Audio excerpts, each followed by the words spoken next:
Assalamu alaikum, dear friends. Welcome back once again. This is me, Ahmad Shah, your host. Dear friends, today we are gonna start model auxiliary verb.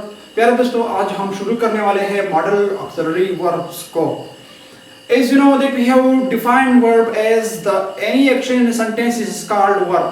किसी भी जुमले में कोई भी काम होता है उसको हम क्या कहते हैं? वर्ब कहते हैं.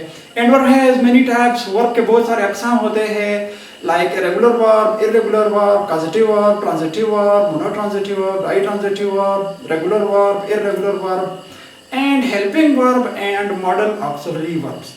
मॉडल ऑक्सिलरी वर्ब कौन से होते हैं? इंशाल्लाह आज हम उनको शुरू करेंगे. ये भी वर्ब के एक किस्म होते हैं.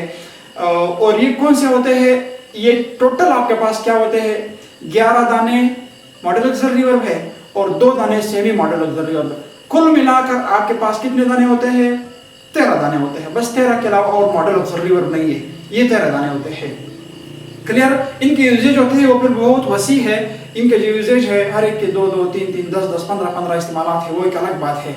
लेकिन मेन जो है ये 11 दाने मॉडल ऑक्सिलरी वर्ब है और 2 दाने आपके पास क्या होते हैं? वो सेमी मॉडल ऑक्सिलरी वर्ब है. तो आते हैं कि मॉडल ऑक्सिलरी वर्ब आपके पास कौन कौन से होते हैं. क्लियर? सबसे पहले इसको डिफाइन करते हैं. ठीक है, डेफिनेशन तो आज पर इस तौर पर इन वर्ब का नहीं है, लेकिन इसका कोई मखसूस काम होता है. डेफिनेशन लोग इसका इसके तरह करते हैं कि can, could, used to, should, ought, may, might, would, must, will, shall are called model auxiliary verb. ये जो 11 दाने होते हैं can, could से लेकर will, would तक, ठीक है, ये आपके पास क्या होते हैं? ये आपके पास मॉडल ऑक्सिलरी वर्ब्स होते हैं. इनका काम क्या होता है? मॉडल ऑक्सिलरी वर्ब का काम क्या होता है? They work as helping verbs. ये क्या होते हैं? ये बतौर हेल्पिंग वर्ब काम करते हैं. बतौर हेल्पिंग वर्ब काम करते हैं. इसका एक और जो हमारे लिए क्या करते हैं? हमारे काम को मुमकिन बनाते हैं. मॉडल ऑक्सिलरी वर्ब क्या होते हैं? They make our work easier. जैसे कि मशीन होता है, ठीक है, ये हमारे काम को मुमकिन बनाता है, आसान नहीं बनाता है. हमारे काम को मेक पॉसिबल. मिसाल के तौर पर मैं कहता हूँ आई स्पीक इंग्लिश. मैं इंग्लिश बोलता हूँ, ठीक है. I could speak English. मिसाल में I speak English, I work, ठीक है. तो ये इतना मतलब किसी को कोई इस तरह नहीं कह सकता है कि मतलब आप ये काम कर सकते हो, वाकई आप ये काम करते हो. अगर आपने कहा कि आई कैन स्पीक इंग्लिश, इसका मतलब है कि आप वो काम है वो आप कर सकते हो, ठीक है, आप उस काम को कर सकते हो. इसी तरह आई कुड स्पीक इंग्लिश, मैं इंग्लिश बोल सकता था या मैं इंग्लिश बोल सका. इसी तरह ये हमारे जो स्पीकिंग में जो होते हैं खूबसूरती भी पैदा करते हैं. और एक और बात है मजे की बात कि ये इसको हम इंट्रोगेटिव सेंटेंसेस में भी इस्तेमाल कर सकते हैं. इंट्रोगेटिव सेंटेंसेस में यानी सवालिया जुमलों में हम इसको इस्तेमाल कर सकते हैं. Can you play cricket? क्या आप क्रिकेट खेलते हो? इसी तरह कुड यू प्ले क्रिकेट? क्या आप क्रिकेट खेल सकते थे या खेल सके? इसी तरह should I come with you? क्या मैं मुझे आपके पास आना? क्या should I come with you? ठीक है, क्या मुझे आपके पास आना नहीं चाहिए? ठीक है. इसी तरह मैं जो होता है मैं आई कम इन, क्या मैं आ सकता हूँ? ठीक है. इसी तरह वुड यू प्ले क्रिकेट? क्या आप क्रिकेट खेल सकते थे? ठीक है, क्या आप क्रिकेट खेला करते थे? Would you play cricket? क्या आप क्रिकेट खेला करते थे? इसी तरह विल को हम इस्तेमाल कर सकते हैं, विल यू प्ले क्रिकेट. इसी तरह शेल को हम इस्तेमाल कर सकते हैं. ये जो आपके पास मॉडल ऑक्सिलरी वर्ब है ये बतौर हेल्पिंग वर्ब भी काम करते हैं, ठीक है. हेल्पिंग वर्ब को भी हम जुमले के शुरू में इस्तेमाल कर सकते हैं. इसको भी जुमले के शुरू में इस्तेमाल कर सकते हैं बतौर सवाल किसी से हम सब सवाल कर सकते हैं मॉडल ऑक्सिलरी वर्ब के जरिए से.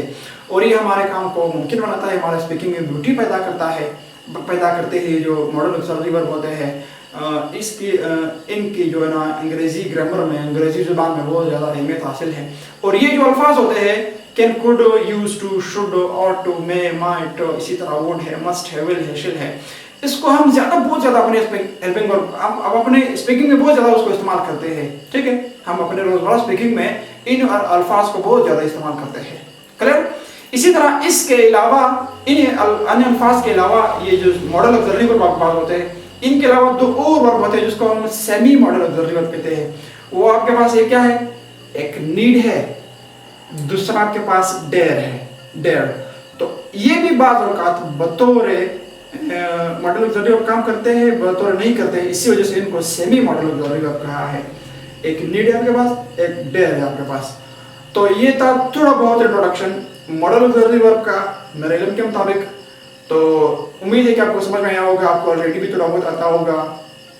फिर अगर ज़िंदगी रही तो नेक्स्ट वीडियो में इंशाल्लाह हम स्टार्ट करेंगे यूज टू से, उसके बाद कैन पढ़ेंगे, इंशाल्लाह कुछ पढ़ेंगे वन बाय वन। हम इसको लेक्चर पे काट करके शार्ट करके उसको थोड़ा जुमलों की शक्ल में आपके इंशाल्लाह आपके सामने रख दूंगा।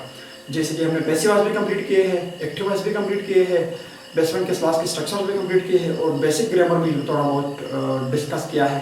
इसी तरह हमने एडवांटेजेस ऑफ टॉपिक बनाया है। इसी तरह हमने साइंस पर एक टॉपिक बनाया है और हमने थोड़े बहुत छोटे छोटे टॉपिक भी डिस्कस किए हैं। इंशाल्लाह हमेशा आप लोगों के लिए हफ्ते में 2 साइंटिफिक टॉपिक भी लेकर आऊँगा इंशाल्लाह। नेक्स्ट जो टॉपिक है वो आप लोगों को मैं ये भी टॉपिक समझाऊंगा कि what things effect our mind, हमारे दिमाग को कौन सी चीज़ें जो है ना असरअंदाज करते हैं, मुतासिर करते हैं, यानी कमज़ोर करते हैं, वीकर करते हैं।